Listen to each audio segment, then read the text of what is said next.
Les sujets du jour de la revue fiduciaire. Premier sujet de notre JT. Exonération en ZAFR.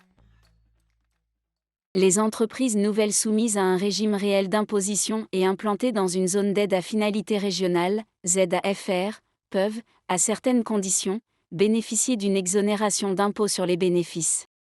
Pour qu'une telle exonération soit accordée, il faut que l'entreprise individuelle ou la société soit réellement nouvelle et non pas qu'il s'agisse d'une extension d'activité préexistante.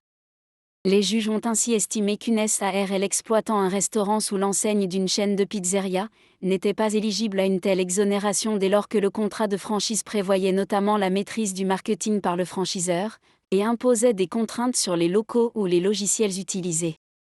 De telles modalités de fonctionnement caractérisant un lien de dépendance envers le franchiseur, il ne s'agit pas dans ces circonstances d'une activité nouvelle susceptible d'être exonérée.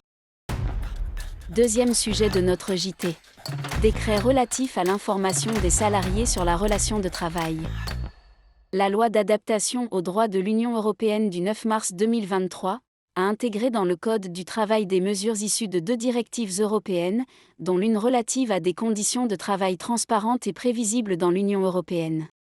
Le décret nécessaire à l'application des mesures relatives à l'information des salariés sur la relation de travail et sur les postes à pourvoir en CDI est paru. Il fournit la liste des principales informations relatives à la relation de travail que l'employeur doit délivrer aux salariés. Le décret donne, par ailleurs, les modalités de communication de ces informations aux salariés. Le décret définit aussi les modalités d'information sur les postes à pourvoir en CDI au sein de l'entreprise.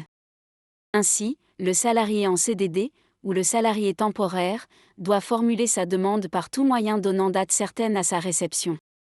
De son côté, l'employeur ou l'entreprise utilisatrice fournit par écrit la liste des postes qui correspondent à la qualification professionnelle du salarié, dans le mois qui suit la réception de la demande.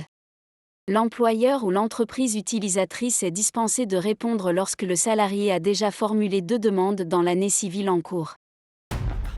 Troisième sujet de notre JT. Buralistes, 2 nouvelles aides de l'État. 2 dispositifs ont été récemment mis en place en faveur des buralistes, une aide forfaitaire à la transformation et un soutien exceptionnel aux plus fragilisés. Objectif, leur permettre de transformer leur activité en diminuant leur vente de tabac.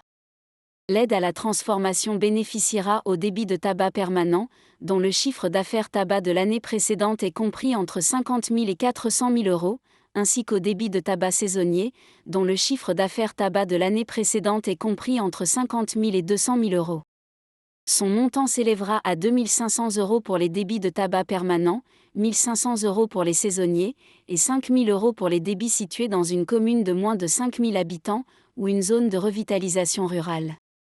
Quant à l'aide exceptionnelle aux plus fragiles, elle est réservée aux débits de tabac permanents, dont le chiffre d'affaires de l'année précédente est compris entre 50 000 et 400 000 euros, et ayant connu une baisse de chiffre d'affaires significative, mais conforme à l'évolution observée dans la commune. Elle représentera 1% du chiffre d'affaires tabac du semestre de l'année considérée, dans la limite de 3 000 euros par semestre.